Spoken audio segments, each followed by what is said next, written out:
Hello, everyone, and welcome back to our stream of the first day of Homathon, the biggest virtual hackathon happening in the region. We have more than 10,000 participants who are logging in now online from 51 countries around the world. We're very excited about this experience. We will be doing this day and night to fit all time zones in our schedule. We're very glad to host some of the best speakers and subject matter experts from all over the world. I will leave the ground now to my friend Salah from Startup Grind and his guest Sébastien. The floor is yours, gentlemen. Thank you so much, Yasser, for the quick introduction, and I just want to thank you for all the amazing effort you're putting hosting this event. Hi, Sébastien. It's great to have you finally. You know, we have been planning to have you as a speaker for I think a year or something, but I'm glad we're finally doing it. So before jumping into the discussion, I would love to say Sébastien leads the startups relations at the Next Web. We host one of the largest tech conferences in Europe every year. I'm not sure if I will be able to attend it this year, but let's hope things will change in the upcoming weeks. So Sébastien, before jumping into our discussion points and our topic around the entrepreneurial ecosystem of the European continent and the uniqueness of it, can you just give us a little or a quick introduction to what do you do and what the Next Web are focusing on when it's come to startups? Yeah, absolutely. Thank you very much, Mo and Yasser, for having me. It's a pleasure to be participating in the event that you guys are organizing, which I think are very important at this moment of crisis that we're facing. So as you mentioned, I'm in charge of startup relations at the Next Web. Been there for about 4 years almost now, and essentially spending most of my time helping startups to connect with investors, mentors, and corporations to allow them to grow. I've been organizing various programs and conferences, as you've mentioned, with that goal in mind. And the majority of my time is really spent on mentoring startups, on working with them, and on connecting them with the right individuals so that they can build their businesses. Thank you, Sébastien. Let's jump into our topics, and I think we will align a lot of the discussion points with a lot of your personal experiences across the continent. So let's start with what makes the European market unique, and what makes its startups unique. Like if we look at the market now, we have Spotify, for an example, the world-leading music platform. Before we had Skype, before being acquired by Microsoft. There's so many examples, and that was not the case, I would say 10-15 years ago. Things has changed over the time. What exactly happened, and what's the experience right now with the market, I would say? Yeah, we were briefly discussing it earlier. I think there's quite a lot of different factors that can be attributed to the growth of the European ecosystem in general. I think one that I find quite fascinating is when you compare it with some of the other key ecosystems out there, whether it's Asia or of course Silicon Valley, which is often taken as a reference, is to see that Europe is culturally very different than the United States is. I think that's no surprise for anyone, but that in the recent years has really made the strength of the European tech ecosystem. Some would argue that there isn't such thing as the European tech ecosystem just because it's composed of a lot of member states that each have sort of microcultures. I think if you look at people in Spain or in the UK, they're going to be very different than in Estonia or in Finland, but each one of them has a very specific culture. And I think a lot of people in Europe are very proud of that, very proud of being different, and of working in a different way than people do in the US. And when the question of where the next Silicon Valley is going to be, I think a lot of people were sort of inclined to say that there isn't going to be another Silicon Valley. There might be a London, there might be an Amsterdam, there might be a Tallinn, and there's going to be different ecosystems with their own specificities, but we're not really going to replicate what happens in the Valley in Europe. and that has changed quite a bit in the past year. So I think culture is definitely an interesting factor to look at when it comes to Europe. I don't know how you see that relating to what happens in the Middle East. I would say culturally, on the personal level, apart from the business part, I would say as a Middle Eastern, I can feel I'm more connected, especially with East Europeans, than any maybe other community worldwide.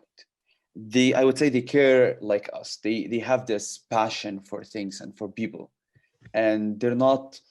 I would say they're not tough on each other, and this is something that have been always fascinating me with Europeans in general. I feel they care in general more than other parts of the world.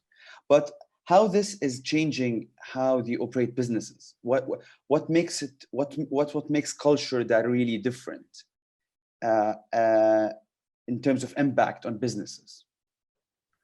I think you will see that people that sort of have different backgrounds that are come from different countries, and it can always be generalized towards the country, right? But you can see different specific personality traits and things that are very distinct of different cultures. And I think we see that a lot in Europe in the way that you do business. I think the easy ones are timings, how people are setting up meetings, when they're expected to be working. All of that is quite different. But I think since the inception of the European Union, and especially in the last sort of like 5 to 6 years, you've seen such a big move of talent across the continent in general, going and moving abroad, not just from Europe, of course, from all around the world, but particularly from different European countries that are building startups and tech teams that are sort of composed of individuals that comes from very, very different backgrounds.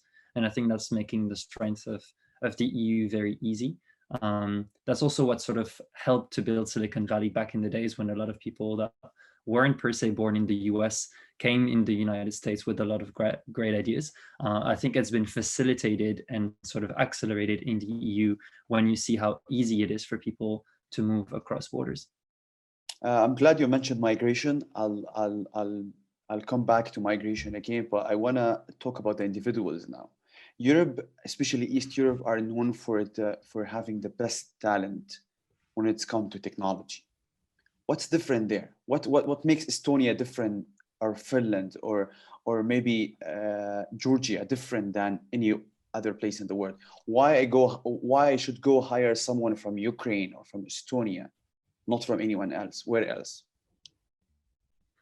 That's a good question. I think it really depends on sort of like what talent we're talking about in general. I think if you're thinking about technical talent, sort of on the development side, we've seen, I think, a lot of very, very sort of talented developers coming out of, for example, Romania or Poland or Ukraine, or even lately Kazakhstan as well. I think it's on the one hand, sort of education level has been rising. Access to technology in those countries has been rising drastically over the last few years as well. And as opposed to sort of like the only tech companies that were being built in the US back in the days, like now you see a lot more interest for technological talents to come out of those countries. And the fact that, of course, people in Eastern Europe have historically been cheaper than sort of tech talent in Central Europe or in Western Europe in this case. It's been very attractive for people over there to be able to be employed and or work remotely or build tech teams for companies that be headquartered in London or in Amsterdam or in Berlin to actually be based in Eastern Europe. We've seen that with other countries before. It's not new. I think a lot of companies in the technology space have been outsourcing to India, for example. But then the cultural barriers and cultural differences or time zone differences don't make it so easy. In this case, when you have a tech team that's based in Romania, there's virtually no difference time zone wise, and it's very easy to coordinate. So I think it's just been very attractive. And this sort of the language barrier that might have been there in the past, everybody around the world now speaks English way more. So it's also a lot easier to be able to communicate with people that are based in different countries when language isn't an issue. You mentioned education, and I think it always play a massive role in any change that happens in any country. And I think education is like a significant thing. I think it comes before food. That's my personal take on education. whatever the form of the education you get. But what exactly the European countries have done differently with the education system to graduate more, I would say, tech talent, and to maintain certain quality in terms of the graduates of this system? Yeah, I think on the tech side, it's always tricky because you'd argue that universities are still way more theoretical than they are practical when it comes to learning that. So there's, of course, like coding schools that are out there.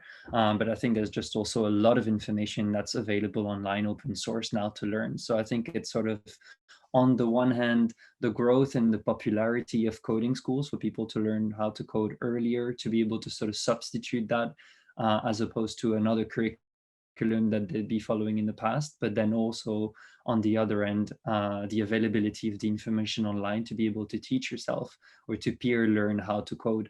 I've got a few friends that have actually sort of shifted from a purely business background towards actually becoming more technical and learning how to code because they just like that better. So I don't know if it's just the fact that it became more popular because before people didn't really see that as a career, and it was maybe seen as something very nerdy or only for programmers that work for big corporations, and being able to sort of like code and build interesting products and services for startups has just become more appealing. That's probably one part of the answer. But I think availability of the information on the other end is definitely another part. I think there's quite a few very interesting curriculums that has been built lately around School 42, and I know curriculum that was built in between Paris and San Francisco that is, I think, bringing a ton of super talented developers to the market every year. Okay, thank you. You mentioned remote work culture, and yeah. I think we're forced to remote workly now. But let's go back before the outbreak. What exactly has been done to make people quite familiar, or either, I would say, just very simple for them to work remotely? What do we need to work remotely? And is it something that is it's culture or just tools? Or what's your take on working remotely? I'm not talking now about being forced to work remotely, no, but choosing to work remotely. Yeah, I think it's a trend that's been accelerating in the industry. And I think that is one that overall is very positive. When you're asking like what it takes to work remotely, I think it's just a combination of two factors in my opinion. On the one hand is having the right tools set up in your company. And on the other end is sort of having the right culture around what it means to work remotely for a team and how well it's accepted internally. And that's probably one of the biggest hurdles with some companies, where it feels like because you're working from home, you're not going to be doing as much, or you're going to be spending a lot of time basically just playing video games or like doing whatever else you want but work. And turns out that a lot of the studies that have been done recently show that people that work remotely are often more productive and have to have work less hours to actually accomplish the same amount of work. At the Next One, we're quite fortunate that remote work has been part of our culture for a while already. I think we're not a totally remote team, though we do have a few team members working in South America or the US that are totally remote. Our headquarters is in Amsterdam, and I think most of us are used to working remotely at least 1 to 2 days a week. So it's been sort of a slow transition on our side, but we do see more and more of the startups and scale-ups that we work with that have been fully remote from day one. And I think it's quite fascinating to see what can be put in place to keep a strong culture, to keep connection between employees together once or twice a year in one location, so that people can have that human contact, but actually being able to work with people from all around the world. And it has advantages, right? I think there's a few reasons why people want that. It allows you to have sort of talent that's completely distributed across time zones. That means your business runs all the time. It means you can have the best talent that doesn't always have to relocate if you find them and they happen to be living in other countries. And sort of, yeah, it also means that you can gain in efficiency because people don't need to be stuck in traffic. And depending on which city you live in, that can actually be a big deal. Yeah, actually, I think when you mentioned something like being more productive, I think if I don't commute, I think I'm more productive on every day I don't commute, whether it's 15 minutes commuting or half an hour or an hour. I don't think commuting in the world right now is something we should consider safe, especially if you're driving. It's a crazy experience. I personally would love to get rid out of it totally from my life. But you mentioned the advantages of having a remote work. Many of my friends who run small businesses, not startups, are very worried about their businesses. And some of them are like, I'm not sure if I will be able to pay the salaries next month or the month after. And my employees cannot work remotely, because definitely small companies with 5 to 10 people didn't have to set up what we have at companies like the Next Web or Startup Grind, where we have massive investment in technology, like, and having many communication tools like Slack and other stuff. So what do you say to people who are in this position, and what is the disadvantages in general of remote work? Yeah, I mean, it's a difficult one, right? Like, you definitely don't want to be condescending and saying that it's easy. I think we are very fortunate in the companies that we work with that this is something that we can actually create. But there's a lot of businesses out there that cannot easily digitalize anything from the process that they have or the work that they're actually creating, and some others will be forced to change to survive. And I think that's something that's very interesting. I actually have a personal example there to show. So my mom is working in a fabric store, belongs to my uncle, of fully offline businesses that relies heavily on face-to-face personal sale, which is completely forbidden right now in Belgium, where I'm at the moment. And in the space of a couple of weeks, if they wanted to survive, they had to basically be able to build a backend system that allows them to take order via phone, via WhatsApp, via email, in any way that they possibly could, so that they could prepare them, close doors, and then do deliveries. And that is the absolute opposite to the way their business normally runs. But that's the alternative that they found to be able to actually survive as a company. And it's quite fascinating to see that a business that ran offline in a certain way for 30 years, in the space of a week, has had to turn around completely the way they operate. I was helping together with a I was couple of about to other say, I'm sure individuals you had some involvement in this. Yeah. That was not. So the last couple of weeks, I've basically been building a backend on Google Sheets for my mom to be able to operate her business. So I think it's difficult for those businesses that are fully offline, and sometimes you cannot find a solution. But I think we're lucky enough that technology has become so accessible and so simple in certain ways that people can create alternatives relatively quickly and at a relatively low cost. So here it took us a week to sort of build a base backend, as I said, mostly with free tools online, for her to be able to at least survive as a company. Cool, thank you. I wish her all the luck.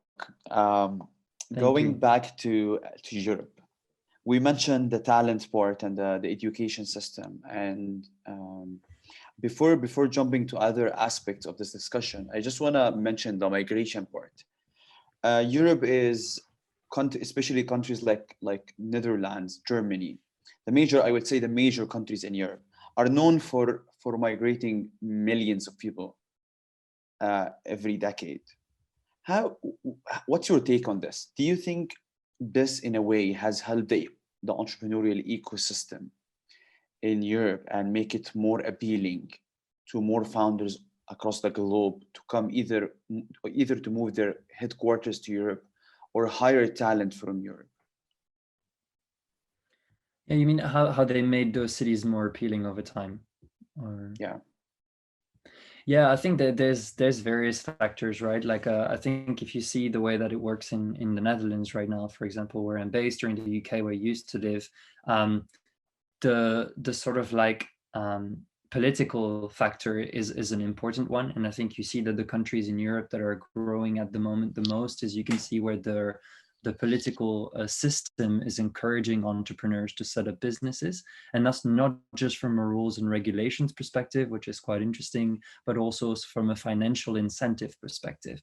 I think the Netherlands has been known for quite a few years to be a very attractive place fiscally and financially in general for companies to set up headquarters. That's why we're lucky to have a lot of big US-based companies that have their European base in Amsterdam, whether it's Nike or Uber or, of course, Booking, that's centralized there. But then you also have other factors that are maybe not so directly financial, but more like livable cities.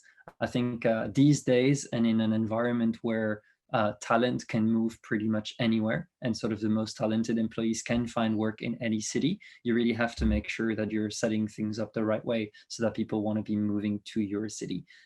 People have been talking lately about talent wars, and I think it's a very interesting concept, because you'd argue that each country and each city is trying to make itself as accessible and as sort of like attractive to tech talent.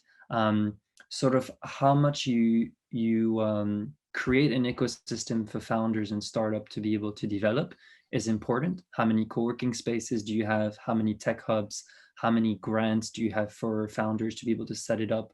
But also other things, like especially for European countries that are working in a lot of different languages, how easy do you make it for people to establish their business and move their families? How easy do you make it for people to be able to register their homes? Do you make all the paperwork available in English? Yes or no? Do they have a easy access to be able to find, you know, bank accounts and sort of like all the insurances and everything that they need? I think that's something that's been compared more and more across cities in Europe, and that in general, as opposed to other ecosystems that are not maybe European based, has been a huge plus for people to be willing to move to Europe, because it is becoming easier than ever to be transitioning to some of those countries. We've talked briefly about Estonia earlier, and I think it is absolutely a very interesting ecosystem to look at these days, where you can set up a company and become an e-resident from your own home even before you have to step foot in Estonia. And as a business owner, that is the kind of facility that you definitely want to have if you're planning on moving your company, your family to a different. I think my e-residency from Estonia took me less time than renewing any paper in my country, like, honestly. What Estonia have done, and I was about to ask you about Estonia, what's very unique about the ecosystem over there, and what have they done differently when it's come on the governmental level? Because when people talk about Estonia, they always talk about easy licensing companies, a gate to Europe, in addition to a great talent too.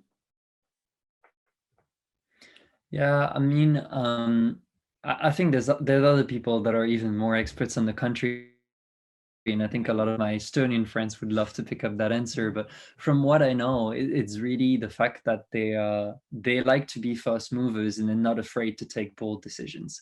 And I think as far as Europe goes, it's often the big hurdle. I think you have a lot of very talented individuals in Europe, but if you're talking about Germany or France or even sometimes the Netherlands, they can be slow to move. And the Baltics has proven that they can move very, very fast and decide on things very quickly and sort of not look back.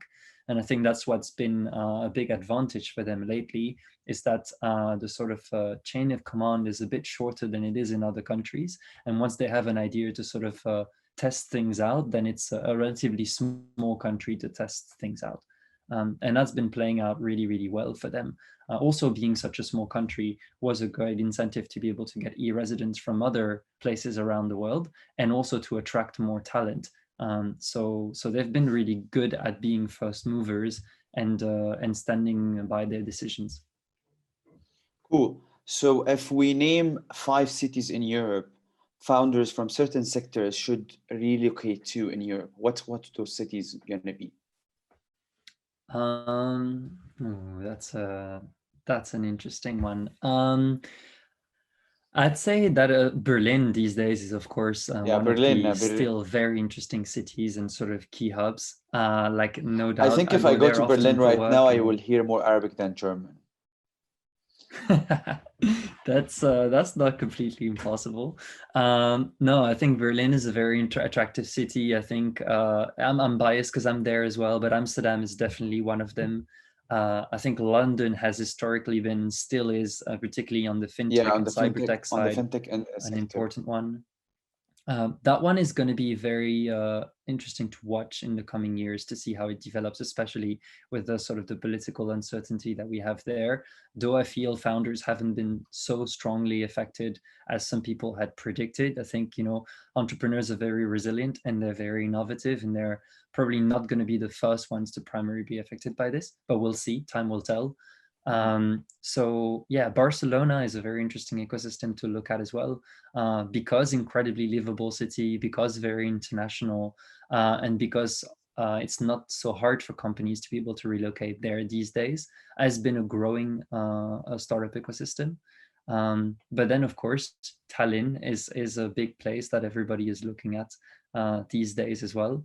I think there's more that people are probably not considering as much. But if you think about ecosystem like Lisbon or Sofia, or let me think, of course, Munich even. I think a lot of like a deep tech company or anybody around automotive or other bigger industries are looking at that city as well. That there's a lot of growing tech hubs.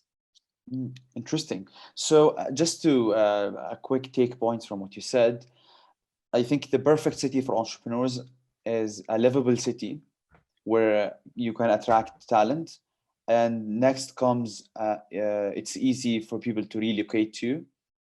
That's the main two things about cities now, and definitely relaxed policies and financial incentives, I would say. Yeah, I think is that the are perfect city, or I missed something? Yes and no. I think it's including a lot of the factors that I think people are looking at, just because then it makes it easy to establish yourself and to hire good people. There are a couple of other things that obviously are important that we're not mentioning here. I think the first one is capital. And I think we're going to get back to that in a second, but I think that is a very important one to consider, depending on your industry and what you're building. Access to capital and how you can reach it is obviously crucially important. Yeah, and then the other one is sort of like the industry in general. And by industry, I mean, what's the corporate landscape where you're based in terms of the partners that you're trying to reach? Depending on the industry, and if you're a software or hardware companies, there's definitely different hubs that will be more attractive to you. I was mentioning Munich in a second ago. I think if you're looking at anything that's around the automotive industry or some of the bigger corporate companies in Germany, then of course it becomes quite attractive for you to be based there, because a lot of your stakeholders and partners will probably be around, but that can vary drastically from one company to another. Cool. Thank you. I think the discussion is quite interesting. I learned a few things, despite the fact I have like friends from, I think, almost every main city in Europe, but like putting it all together makes it an easy, I would say easy to see the whole continent in a certain way. Yeah. I want to jump now into capital. And I remember not very far away, 5 years ago, I'm not sure if even less, a lot of Europeans were complaining about capital. Our startups are not being funded enough. What happened in the past 5-6 years changed the landscape of the capital? And before we jump into that, how the landscape look like today? The European capital landscape today, I think, is looking better than ever. I think it's fair to say that there's more capital available than ever before.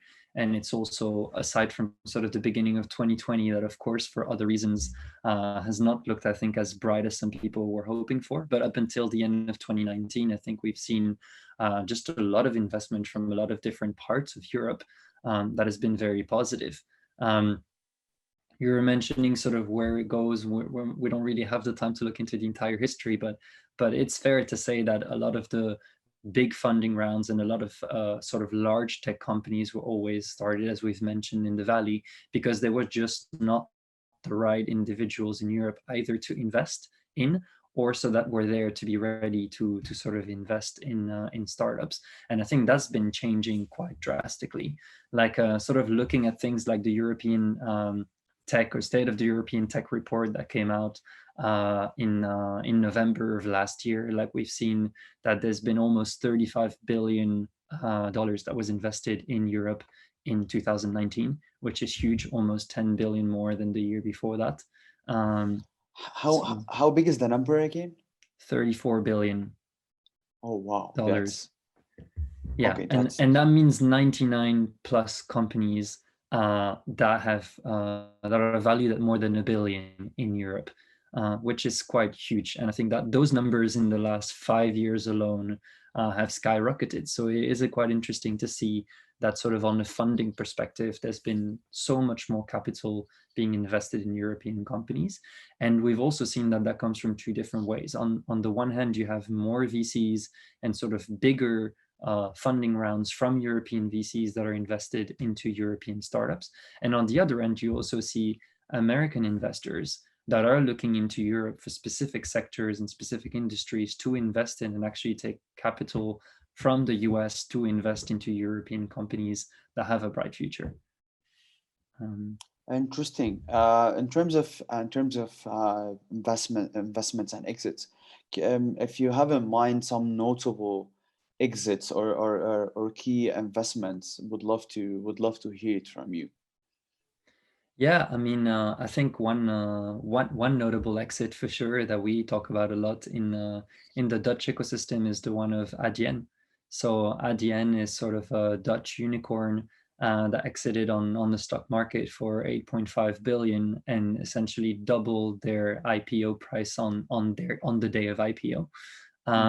So absolutely impressive company that was sort of built relatively silently in the background, B2B company in the fintech space, created in the Netherlands, built out in the US, and sort of like remained very much Dutch based. So the founder sort of went to Silicon Valley and then came back and carried on building Adyen in the Netherlands. I think created almost 40 millionaires overnight. And has been growing ever since at a crazy pace, taking on a lot of different contracts and processing payments for the likes of Uber, or Spotify, or a lot of other companies. I think that's a big notable one that we're relatively proud of. But of course, there's others. Delivery Hero, I think is a big one as well. So yeah, I think that there's a lot of companies. They're a global brand now. I don't think they're everywhere, literally. Yeah, indeed. And also have made a lot of acquisitions and mergers with different companies to increase their market share. Interesting. I just want to jump on the country base, like the city base. What are the cities or the countries that I would say has more capital across the continent?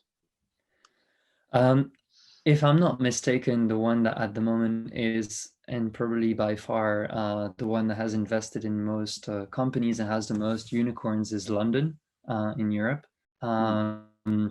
So that will be, I think the number one. But then in sort of second and third, you've got Germany and France, which are sort of catching up and have more and more. And I think the one with France is particularly interesting because you've probably seen in the news, there's a lot of money that has been invested in the past 18 months in the French ecosystem. And I think a lot of changes that have been set up as well to really try to bring those founders and help founders of startups, but also particularly scale-ups grow. La French Tech has done a lot of groundwork in the past. La French Tech and Station, I think La French Tech and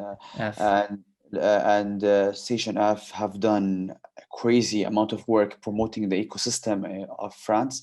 I don't think I ever looked at France as a hub for entrepreneurs even before Station F. They're shouting about the country, and the government is backing every possible initiative. And I think they were one of the first countries in the world to have an entrepreneur visa and a tech talent visa, something like that. And you can just apply for it and move to France if you're just good in with certain skills, or even an investor or something. So I think France have done quite like impressive job in the past, I think at least 3 years or 4 years. Absolutely. Any, I would say, uprising countries when it's come to capital, the ones who are gonna make the big moves in the next, I would say, 2 to 3 years. That's Yeah, I think that there's quite a number of countries that are sort of growing drastically now. Which ones have the biggest funds? I'm going to be completely honest. I'm not 100% sure. I think there's a numbers that are growing fast right now, but I'm very curious to see what happens in smaller countries where a lot of founders are really growing and building businesses that will be very valuable. Countries that historically had no unicorns whatsoever, but are like slowly but surely catching up. Because I think that's what will be very interesting to sort of see where some of those bigger companies are coming out of, and seeing investors also moving into slightly different geographical locations. I think if you look at Southern Europe in general and what's happening in sort of like Bulgaria and Romania all the way down to Greece, Montenegro, Albania, a lot of countries that are not very known for their startup ecosystems, but that in the last few years have been having a lot of very interesting developments, and also on the funding side. So I'd be looking down at some of those countries that at the moment are not really sort of the first ones that you'd think about when looking at Europe, but I think we'll have some very interesting developments in the coming years. Cool. I just want to jump into the last part of this discussion, which is how startups in Europe reacted to COVID-19 outbreak. Since I think the outbreak was, I think, hurted mostly Europe, I would say, in terms of, especially in terms of business and in terms of fatality rate, I would say. How startups are coping with this, how they reacted, how things are going as we're speaking. Yeah, it's a very sort of interesting development that we've been seeing in Europe over the last sort of 6 weeks now, a bit longer, but particularly over the last 6 weeks. And I think the response has been overwhelmingly positive overall by the ecosystem and by the tech ecosystem. I think we're discussing now also what happens with hackathons, and we can come back to that in a minute. But I've been very positively surprised to see sort of how people have gone out of their ways to help find solutions and to help people around them.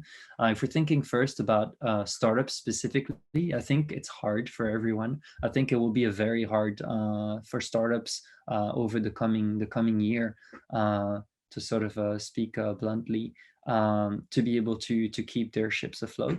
But at the same time, we've seen a lot of people really trying to take proactive steps in making sure that they can survive, and actually trying to sort of shift a lot of their activities online and trying to see how they can still market their product and how they can keep operating in the circumstances that we're in right now.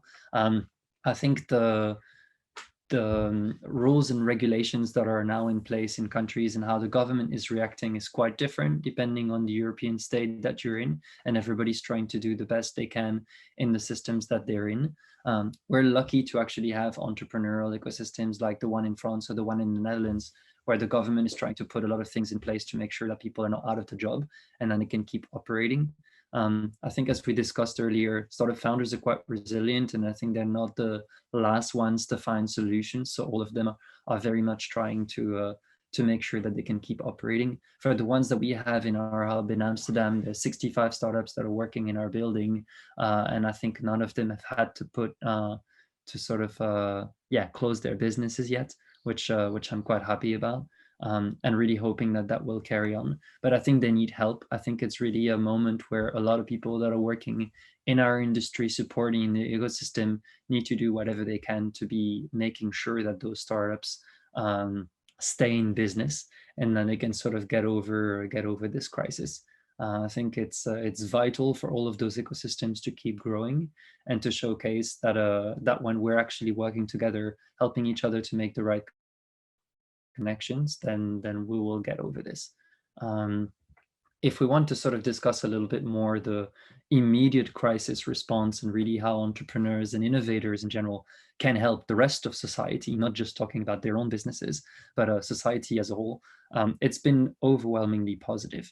I think the movement that was started in Estonia, as we've been talking about them earlier, with the Hack the Crisis movement about a month ago, Garage has really... Garage 84, I think. Yeah, 48, yeah, indeed. So they've been incredibly proactive in sort of starting that hackathon that really quickly snowballed. They ended up running 53 different hackathons all across Europe. I think I participated in like 3 or 4, and it's quite yeah. It's quite interesting. Honestly, I never thought hackathon can be done online, but I'm organizing one now, and I've been part of like 3 or 4, and in the different positions, and I think when it comes to hackathons online, I said a couple of weeks ago that it's really nice for it to be happening online, but I feel like at some moment I would like to have the in-person experience. Well, unfortunately, we cannot have it now. I have one last question for you. Yes, tell me. And from your experience with the scale-ups, especially you work with at the Next Web, what do you think in like a couple of minutes are the main things startups should do to survive the coronavirus outbreak, especially if you're on an early stage or just about to start, like all the participants of the hackathon? Yeah, I think it's very difficult to be giving advice in a situation like this when we don't know what tomorrow is made of. But if there was one thing that I would like to mention that I think holds true, no matter what kind of crisis we're going through, is to really see where you guys can sort of jump on opportunities that are not bound to the crisis itself. I think we've seen a lot of startups that were able to sort of realize what they were going to be able to do in the coming weeks and months due to this crisis, and sort of really try to leverage the assets that they have so that they can keep serving people that are not going to be so affected by the by the immediate problem that we're facing right now. We've seen a lot of businesses that are operating online that are thriving these days. So sort of being able to stay away from all of the sectors that are going to be most heavily affected by this crisis is quite interesting.